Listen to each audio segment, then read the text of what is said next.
नमस्कार दोस्तों, आपको स्वागत है इंग्लिश हिस्ट्री डेक के हिंदी पॉडकास्ट एपिसोड 1 में। और मैं अनकट मैं इसको बिना एडिट करके पूरा आधा घंटा का वीडियो बना के इसको मैं डालूँगा यूट्यूब पे। तो हाँ, तो मैं यही कह रहा था मतलब और हम लोग बात करेंगे इस हिस्ट्री के बारे में, इंडियन हिस्ट्री के बारे में, तरह-तरह की हिस्ट्री के बारे में बात करेंगे हिंदी में, है ना? तो आज का टॉपिक है मराठा साम्राज्य, द मराठा एम्पायर, है ना? तो मैंने सोचा आज मराठाओं के बारे में थोड़ा बात कर लेते हैं। तो मतलब बेसिकली मराठा एक बहुत बड़ा एम्पायर बन के निकला वो हिस्ट्री में, जो हमको बताया नहीं जाता है कि जो entirety of 18th century Maratha empire का दबदबा था पूरे इंडिया में, पूरे 18th सेंचुरी में, जो हमको नहीं बताया जाता है। तो जो ब्रिटिशर्स ने हमको मराठाओं मराठाओं से ब्रिटिशर्स ने इंडिया छीना था। वो मराठाओं के साथ लड़े तब जाके उनको इंडिया पे राज करने का मौका मिला, मराठाओं को हराने के बाद। तो अगर हम स्टार्टिंग से चालू करें तो 19 फरवरी 1630 में 1630 में वो हमारे अ, पैदा होते हैं शिवाजी शाहजी भोसले। छत्रपति शिवाजी शाहजी भोसले आते हैं और ही उनके जो फादर होते हैं, उनके जो पापा होते हैं, अ, उनके जो पिताजी होते हैं वो अ, ही वाज़ वो एक कंसल्टेंट थे बीजापुर के सल्तनत के। विच और इसमें मेरे नोट्स में लिखा है, which became the form the genesis of the Maratha empire.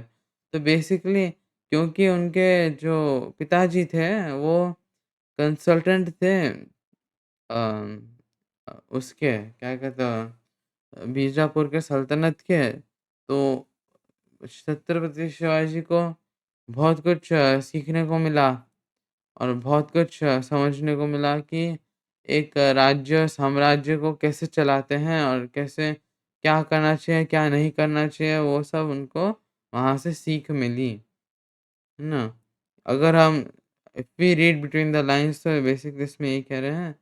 तो बेसिकली मैं मेरे नोट्स पे पढ़ता जाऊँगा और आपको बताता जाऊँगा मराठा एम्पायर के बारे में, और मैं मेरी राय भी दूँगा इसमें, क्योंकि ये एक पॉडकास्ट है तो मेरी राय थोड़ा-सा ऐसा थोड़ा नॉर्मल बातचीत जैसा होना चाहिए, है ना? तो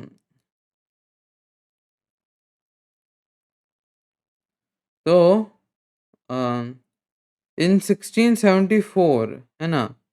1674 1600, अब हिंदी में नंबर्स गिनना नहीं आता। सन 1674 पकड़ लो। He was formally Chhatrapati Shivaji Raigad fort में छत्रपति कहने कहने लगे, मतलब उनको बुलाने लगे छत्रपति शिवाजी भोसले। अ, ना 1664 में उनको छत्रपति का टाइटल मिला था और उनका एक विज़न था कि हम एक हिंदुई स्वराज्य बनाएँगे, है ना? कि एक सेल्फ गवर्निंग हिंदू किंगडम, मतलब कि एक हिंदू राज्य होना चाहिए। एक हिंदू राज्य होना चाहिए और क्या कहते हैं उसे अ, और हम सारे हिंदुओं को इकट्ठा करके ऐसा राज्य बनाओ जो हिंदू लोग चलाएँ। और ये जो आक्रमणी जो लोग हैं, जो आक्रमण करते हैं, मुस्लिम हैं, है ना? ये इनके दबदबा में हम ना रहें, है ना? मुस्लिमों के अत्याचारों में, मतलब मुस्लिम मतलब कि आई एम मतलब मुस्लिम मतलब not the moderate Muslim, I am talking about the radical Muslim. जो रैडिकल लोग जो हैं, उनके दबदबा में हम ना रहें, हम अपनी को अपना एक सेल्फ गवर्निंग हिंदू किंगडम बनाएँ, ये मराठा लोगों का विज़न था और विज़न बन के सक्सेसफुल रहा। 100 साल तक उन्होंने मराठाओं ने राज किया है भारत पे। तो वो एक कहने की बात है जो लोग ज़्यादातर नहीं जानते कि जो औरंगज़ेब है वो 1707 में मरा था और औरंगज़ेब 1707 में मरा और जो ब्रिटिश हैं वो 1818 में 1818 में उन्होंने अपना पूरा दबदबा पूरे भारत पे जमाया था 1818 में, 1818 में। तो 1707 और 1818 के बीच में क्या हुआ? ये हमको नहीं मालूम, हमको ये नहीं पढ़ाते हैं। अगर पढ़ाते हैं तो मुझे नहीं मालूम था, है ना? तो कि ये पूरा 18th सेंचुरी मराठाओं को था, मतलब मराठाओं ने किया और मैं आपको उनकी कहानियाँ बताता हूँ, है ना? तो अगर मैं मैप पे देखूँ मतलब ये पॉडकास्ट है, मैप शायद दिख नहीं रहा होगा लेकिन अम, राजगिरी मतलब उन्होंने पूरा मराठा कोस्ट, मराठा गुजरात कोस्ट, थोड़ा-सा थोड़ा-सा कर्नाटक का कोस्ट और मई और मैसूर, बेंगलुरु, तंजावुर, वेल्लोर, बेल्लारी ये सब उन्होंने पूरा एक लाइन में छत्रपति शिवाजी ने जीत लिया था through revolts, through guerrilla warfare. आपको तो पता ही है एक फ़ेमस कहानी जिसमें उन्होंने इसको नाम याद नहीं आ रहा कौन है वो लेकिन अम, उन्होंने पेट फाड़ दिया था उनका क्या कहते हैं उसे एक मुगल का पेट फाड़ दिया था, है ना? कुछ कुछ चाकू थे उनके हाथ में, उन्होंने पेट फाड़ा। कुछ वो सिर्फ़ 4 फीट नहीं कहेंगे 5 फीट के थे और और जो मुगल था वो 6 फीट का था, उसको मारने वाला मुगल छत्रपति शिवाजी को मारने वाला था लेकिन उससे पहले उन्होंने उनका पेट फाड़ दिया, है ना?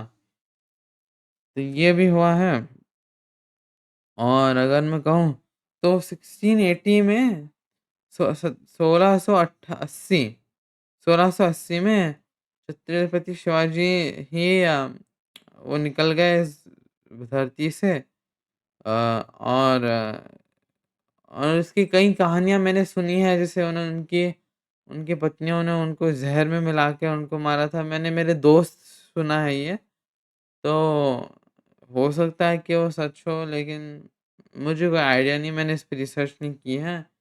मैं तो बस मुझे बस इतना मालूम है कि एक जिस्ट में कौन-कौन से राजा हुए हैं पूरे मराठा किंगडम में। तो मैं वो बताऊँ, तो छत्रपति संभाजी शिवाजी राजे भोंसले, है ना? 1680 से लेकर 1689 मुझे नंबर गिनना नहीं आते। 1680 टू 1689 वो तो उन्होंने राज किया, वो छत्रपति रहे और आप सबने छावा मूवी तो देखी होगी, जिसमें उन्होंने क्या कहते हैं उसे कैसे उन्होंने जीत हासिल करी इन मुगलों के खिलाफ और क्या कहते हैं उसे और क्या कहते हैं उसे अ, मुगलों के खिलाफ और साथ में उनको कैसे अत्याचार हुआ जब उनको जेल में बंद किया तो कैसे अत्याचार हुआ, उनको बार-बार कहा कि तुम मुसलमान बन जाओ, तो उनकी आँख फोड़ दी, उनका नेल्स काट दिया, उनका ये कर दिया, उनका वो कर दिया। बोल रहे कि मुसलमान बन जाओ तुमको सब सही कर देंगे। तो उन्होंने नहीं माना और आखिरकार वो ऐसे ही वो चले गए भर्ती से। तो अम तो हाँ, मैं एक और चीज़ कहना चाहता हूँ कि मुझे बहुत थोड़ी नींद आ रही है क्योंकि सुबह के 7 बज रहे हैं, है ना? और मैं मैं 3-4 बजे से उठा हूँ और अभी 7 बज रहे हैं। तो मुझे बहुत नींद आ रही है, लेकिन मैं फिर भी आपके लिए मैं मराठाओं के बारे में बात करूँगा, है ना? तो अब इसमें एक इंटरेस्टिंग कहानी आती है कि छत्रपति संभाजी के बाद आते हैं छत्रपति राजाराम भोसले, है ना? अ, तो 1689 टू 1700 वो कुछ हो गया कुछ हो गया कुछ 21 साल तक राजाराम भोसले ने राज किया मराठा किंगडम, मराठा एम्पायर में। अभी एम्पायर नहीं बना है, अभी किंगडम ही है ये, है ना? अ, तो बेसिकली क्या हुआ कि जो वो हाफ ब्रदर थे, मतलब कि क्योंकि कुछ 4 पत्नियाँ थी छत्रपति शिवाजी की, तो उनके एक आधे भाई थे छत्रपति राजाराम भोसले द फर्स्ट, है ना? तो क्या हुआ कि वो थोड़े से डरपोक थे। मैंने सुना है कि वो थोड़े डरपोक थे और वो ज़्यादा इधर-उधर लड़ाई झगड़े में नहीं फँसते थे वो। अ, अरे इससे पहले मैं राजाराम की बात करूँ, संभाजी के बारे में थोड़ा बात करना चाहता हूँ मैं। संभाजी पोर्चुगीज़ से भिड़ गए थे, है ना? 1683 टू 1684 मराठा पोर्चुगीज़ वॉर आप सर्च कर लें, जिसमें वो भिड़े थे। ला आखिर प लेकिन मैं बोलूँगा वो सर्च मत करिए, क्योंकि विकिपीडिया में जो संभाजी के बारे में जो कहा गया है, वो एकदम वाहियात और एकदम थर्ड क्लास चीज़ें लिखी गई हैं संभाजी के बारे में। तो आप मराठा एम्पायर, मतलब आप ये सर्च करोगे Maratha Portuguese war of 1683 to 1684, तो आपको पता चलेगा कि क्या प्रोपेगेंडा मतलब उन्होंने चलाया है संभाजी के खिलाफ। मतलब ये मतलब कुछ भी मतलब आलतू-फालतू, शालतू लिख दिया, क्योंकि अगर हम देखें क्या हम अगर हमने जो चरित्र हमने पढ़ा है संभाजी के बारे में यहाँ भारत में, ये भारत में महाराष्ट्र में हमने जो पढ़ा है संभाजी के बारे में, हमने जो जाना है दूसरे लोगों से, तो हम संभाजी महाराज का चरित्र इतना अच्छा है ना? और आखिर में उनको एकदम टॉर्चर किया गया, मतलब मुझे बोलना नहीं चाहिए यूट्यूब पे, है ना? लेकिन उनके साथ जो हुआ हमको, और उन्होंने अपना हिंदू धर्म को बिल्कुल भी नहीं त्यागा, तो इसलिए मैं कहूँगा कि जो जो विकिपीडिया में जो लिखा है पोर्चुगीज़ मराठा पोर्चुगीज़ वॉर के बारे में, वो it is full of propaganda, है ना? और मैं कहूँगा कि इट इज़ क्या कहते हैं उसे, अ, क्या कहते हैं, अम, जो मराठा जो पर लेकिन हम एक कंक्लूज़न हम निकाल सकते हैं, मैंने नोट्स में यहाँ लिखा है कि अम, हमको जो युद्ध का कारण हमको नहीं पता है, लेकिन संभाजी जीत गए थे, वो पोर्चुगीज़ के खिलाफ जीत गए थे। और क्योंकि पोर्चुगीज़ और ब्रिटिश लोगों के बीच में थोड़ा टस से मस चल रहा था, तो ईस्ट इंडिया कंपनी ने आर्म्स सप्लाई किया पोर्चुगीज़ के खिलाफ, है ना? तो हमको ये बात तो पता है हमको, लेकिन बाकी सब तो हम it is not verified, it is just propaganda, मैं सच बोलूँ तो। तो हाँ, अब हम छत्रपति राजाराम पे आ जाते हैं। तो वो 21 साल तक राज किए, लेकिन उनका क्या था, वो कोई ज़्यादा वहाँ पर टेरिटरी गेन करने नहीं चाहते थे, लेकिन उनकी जो सेना थी, उनकी सेना जोश-जोश में अगर सेना जोश-जोश में आ जाती, तो जाके कुछ ना कुछ घेर लेते थे और उसको ही बोल देते थे कि ये हमने किया, है ना? ऐसा था उनका। फिर 7 साल तक ताराबाई आई, है ना? अ, अगर मैं कहूँ तो अम 1 मिनट मुझे एक बार ये चेक करना है, ये अनकट है ना, तो इसलिए मुझे थोड़ा मैं एडिटिंग करके कुछ-कुछ निकाल नहीं सकता, मुझे एकदम एक बार में ही सही बोल देना है। तो जो ताराबाई थी, वो वाइफ़ थी राजाराम की, वो 7 साल तक उन्होंने राज किया। और जितना मैंने सुना है मतलब मैंने सर्च किया है, वो प्रिपेयर करी थी भोपाल को अपने अंदर लाने का प्लान करी थी वो, है ना? भोपाल को, लेकिन उसी उसी टाइम पे वो हो गया क्या कहते हैं उसे, मराठा सिविल वॉर। मराठाओं के बीच में एक सिविल वॉर हुआ और बैटल ऑफ खेद का युद्ध हुआ। और तो बेसिकली इसमें क्या वो है कि साई बाई और सोयारा बाई, तो मैं शायद गलत हो सकता हूँ, लेकिन अगर जितना मुझे पता है, साई बाई की जो साई बाई और सोयारा बाई उससे निकले संभाजी, और संभाजी के बेटे शाहू भोसले, और सोयराबाई से निकले राजा राम, और राजा राम और ताराबाई ने मिलकर एक और वंश का अ, एक और वंश हुआ। तो शायद मैंने साई बाई सोयराबाई शायद मिक्स कर दिया मैंने, लेकिन ऐसा ही कुछ हुआ। तो एक मराठा सिविल वॉर हो गया शाहू भोसले, क्योंकि शाहू भोसले कहाँ था इस समय पूरे टाइम? वो था जेल में अपने पिताजी शाह संभाजी के साथ, वो जेल में था।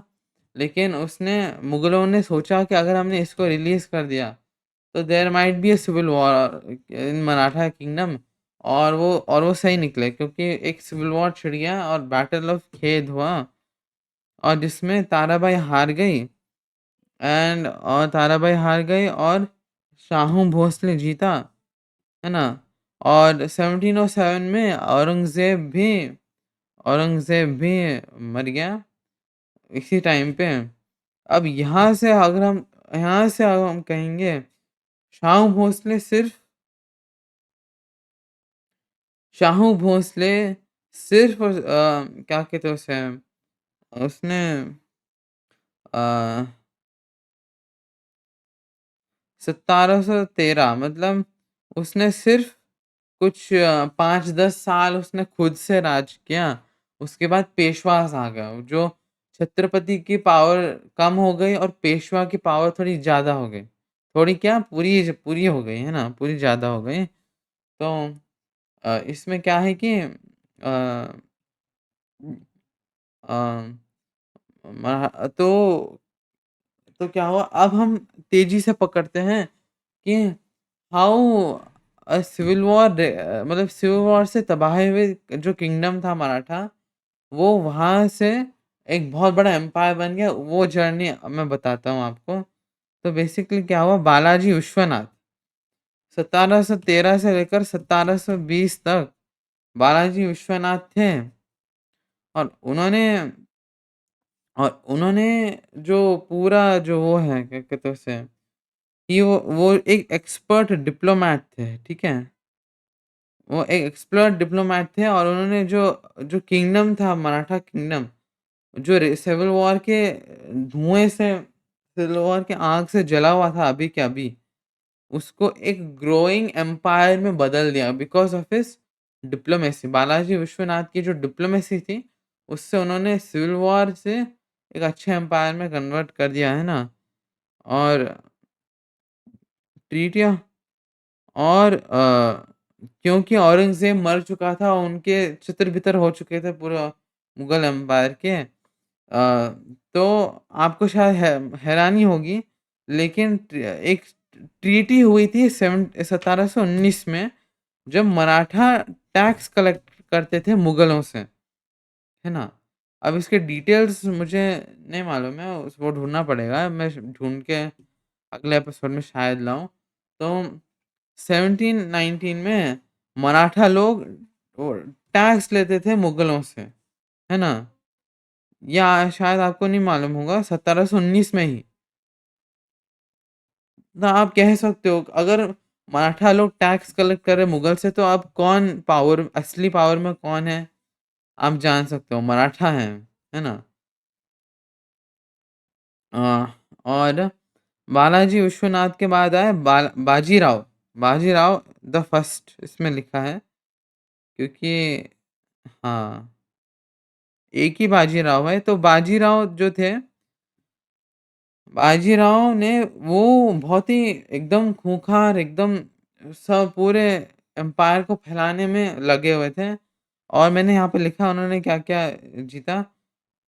पोर्चुगीज़ पोज़ीशंस जो थे कोंकण कोस्ट में और केरल में, वो सब उन्होंने जीता, है ना? अ, गुजरात, बुंदेलखंड गुजरात, बुंदेलखंड, दिल्ली, ठीक है? तो मैं आपको शायद पता नहीं होगा, लेकिन बाजीराव ने बुंदेलखंड, गुजरात और थोड़े इधर-उधर के पोर्चुगीज़ पोज़ीशंस ये सब जीता और उन्होंने दिल्ली पे राज किया बाजीराव ने। आपने शायद मूवी देखा होगी बाजीराव मस्तानी, उसमें तो ज़्यादा बताया नहीं है, लेकिन बाजीराव एकदम was a legend of a warrior, है ना? उन्होंने दिल्ली पे हासिल की एंड 1737, या ये डेट आप मार्क कर लीजिए। 1737 को मराठा रूल था दिल्ली पे। दिल्ली पे मराठाओं का राज था। ये आपको पता होना चाहिए सबको, हमारे सारे भाइयों और बहनों को, हमारे भारत के भाइयों बहनों को पता होना चाहिए। और एक और बैटल ऑफ पलकेद हुआ। पलकेद पलकेद का युद्ध हुआ 1728 में, दिल्ली से पहले। 1728 में हैदराबाद के निज़ाम ने एग्री किया कि मैं मराठ बाजीराव को, शाहू भोसले को टैक्स दूँगा। तो निज़ाम को टैक्स देने पे मजबूर कर दिया मराठाओं लोगों ने, हैदराबाद के निज़ाम ने। नहीं सॉरी, हैदराबाद के निज़ाम ने को मजबूर किया गया कि तुम टैक्स दोगे मराठा एम्पायर को।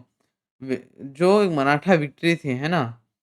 और दिल्ली पे हमारा राज, मतलब मराठाओं का राज, हमारा राज हुआ, है ना?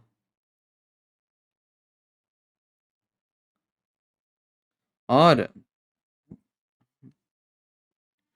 फिर आते हैं बालाजी बाजीराव, 1740 टू 1761।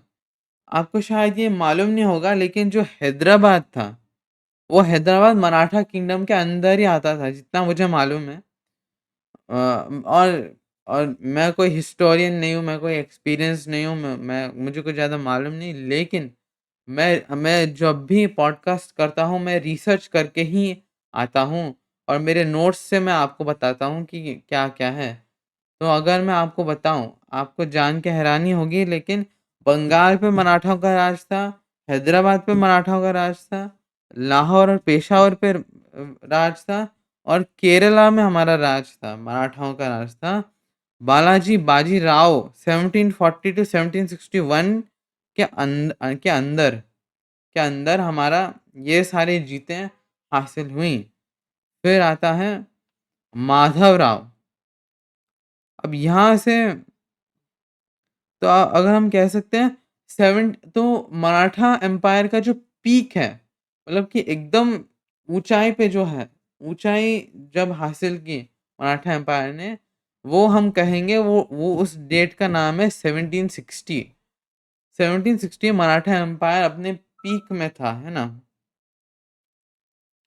अपने पीक में था। और क्या कहते हैं उसे, और 1761 से 61 से मराठाओं का डिक्लाइन, मराठा एम्पायर का डिक्लाइन चालू हो जाता है। और मैं आपको बताता हूँ कैसे होता है डिक्लाइन। तो बेसिकली निज़ाम और हैदर अली, निज़ाम हैदराबाद के निज़ाम से थोड़ा भिड़ थोड़ा भिड़ते हैं हमारे माधवराव। और हैदर अली ऑफ मैसूर, उससे स्कर्मिशेस होते हैं। रघुनाथ राव से स्कर्मिशेस होते हैं और जानजॉय भोसले। अब मैंने 2 नाम लिए, रघुनाथ राव और जानजॉय भोसले। तो जानजॉय थोड़ा इम्पोर्टेंट नहीं है, हमारे लिए इम्पोर्टेंट है रघुनाथ राव। माधव राव रघुनाथ राव से भिड़े हैं। यहाँ से पूरा डिक्लाइन होना चालू होता है, क्योंकि र उम, रघुनाथ राव जो है एक बहुत इम्पोर्टेंट रोल प्ले करेंगे, मराठा एम्पायर को पूरा ध्वस्त और नष्ट एकदम खत्म करने के रोल प्ले करेंगे। तो इसलिए कहा जाता है कि हमारे सबसे बड़े दुश्मन हमारे अंदर ही होते हैं, है ना? तो फिर माधव राव के बाद आए नारायण राव। नारायण राव वाज़ असैसिनेटेड, है ना? उसको असैसिनेट किया गया। और किसने किया गया? मुझे लगता है कि रघुनाथ राव ने असैसिनेट किया नारायण राव को, लेकिन हो सकता है किसी और ने किया हो। अम, पर रघुनाथ राव फिर से पावर में आ गए, एक पेशवा आ गए, लेकिन उनके अंडर सिविल वॉर हो गया। एक सिविल वॉर हुआ, जो मतलब कुछ 2-3 साल लास्ट किया ये सिविल वॉर। और एक पेशवा काउंसिल ने डिसाइड किया कि माधव राव द सेकंड बनेगा अगला पेशवा। अब रघुनाथ राव को बनी नहीं ये बात। उसको चाहिए था पावर, उसको बनना था अगला पेशवा। तो उसने क्या किया? अ, रघुनाथ राव ने, अब यहाँ पर मेरी बात ध्यान से सुनना, रघुनाथ राव ने ब्रिटिशर्स की मदद ली, ठीक है? ब्रिटिशर्स लोगों की मदद ली और बोला कि हमको मतलब पावर के लिए, है ना? मदद ली। और उसके कारण पहला एंग्लो मराठा वॉर हुआ। 1775 टू 1782 पहला एंग्लो मराठा वॉर हुआ, which was a Maratha victory.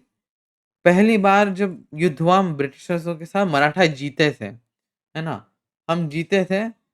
फिर दूसरा एंग्लो मराठा वॉर हुआ, which was a extremely terrible defeat for the Marathas, है ना? एक बहुत ही टेरिबल डिफीट था।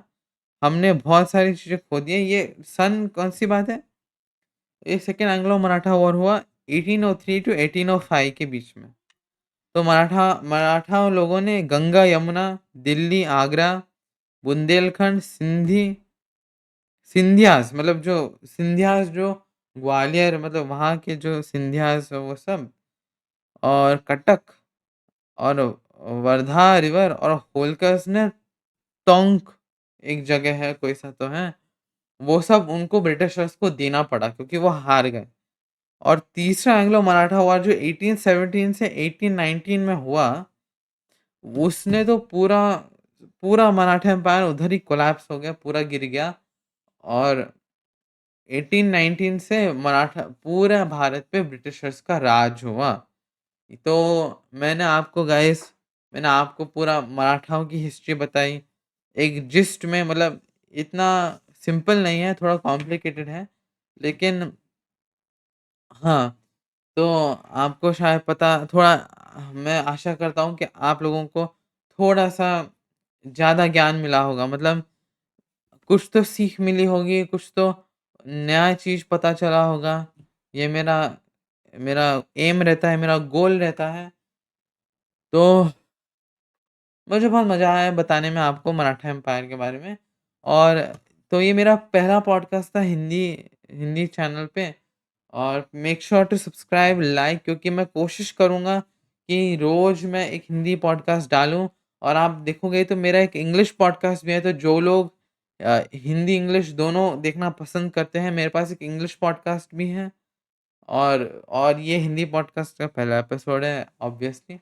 तो लाइक करना ज़रूर करना, सब्सक्राइब ज़रूर करना और शेयर ज़रूर करना लोगों के साथ, क्योंकि मैं चाहता हूँ कि हम अगले अ, कम से कम 100 हम बाय द एंड, मतलब एक हमारा चैनल ग्रो करता रहे, है ना? आपकी मदद से ही, आपके सब्सक्राइब और लाइक से ही ये चैनल बढ़ सकता है, नहीं तो फिर इसका चैनल का कोई मतलब नहीं रहेगा, है ना? अगर लोग नहीं सुन रहे हैं, लोग सब्सक्राइब नहीं कर रहे हैं, तो चैनल का क्या मतलब, है ना? तो ये है। और हर हर महादेव सब लोगों को, हर हर महादेव। छत्रपति शिवाजी महाराज की जय हो, जिन्होंने एक मराठा एम्पायर बनाया जो 100 साल जिया। वो मराठा एम्पायर जो 100 साल जिया। और 100 साल तक जिया और पूरा 18th सेंचुरी उन्होंने पूरा मराठा कर दिया। और इसी के कारण हमारा जो हिंदू सभ्यता और हिंदू धर्म है, वो आज तक अभी भी बचा हुआ है, क्योंकि 18th सेंचुरी में हमको थोड़ा ब्रीदिंग टाइम मिला, हम हिंदुओं को, कि हम थोड़ा अपने आप को थोड़ा असर्ट करें, अपने आप को थोड़ा मजबूत बनाएँ और अच्छा बनाएँ। तो यही बात है। तो आप सब लोगों को बहुत-बहुत धन्यवाद ये पॉडकास्ट पूरी आधा घंटा सुनने के लिए और मैं आशा करता हूँ कि आपका दिन बहुत बढ़िया जाए और सब्सक्राइब करना मत भूलना, लाइक करना मत भूलना। ठीक है? तो जय श्री राम, हर हर जय श्री महाकाल।